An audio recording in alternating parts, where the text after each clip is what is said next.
So I think that there are already some attempts by European governments to have similar arrangements with other countries in the region. We've seen in the past few months the Italian government negotiating migration agreements, or starting to negotiate migration agreements with the Tripoli government in Libya, and then welcoming, for example, General Haftar from eastern Libya to talk about migration. So this is a concern that, for example, the Italians also have very high in mind when it comes to Libya.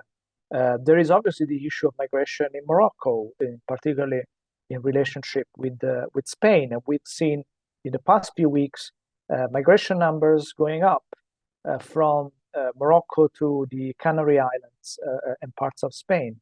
And there is a fear that Morocco might be trying to use migration to influence the Spanish elections, or at least to send a message, a signal that they do believe that the next government should behave in a certain way regarding, for example, the issue of Western Sahara. So there are all these migration problems, I would say, popping up everywhere along North Africa that the Europeans are very worried about.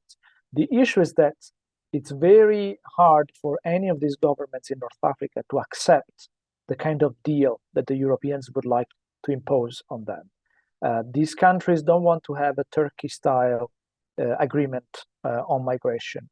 They believe that the cost of accepting, repatriation and dealing with, asylum seekers or migrants on their territory would be just too high. And they don't want to do this because the Europeans cannot really offer enough money and enough support for them to accept this kind of arrangement. So I think there is a desire, there's a wish by the Europeans to do this.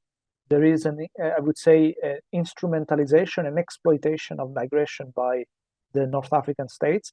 But there is also, I would say, a gap, and there is not enough interest by North African governments to get into this same kind of arrangement as in Turkey, or even in the case of Tunisia.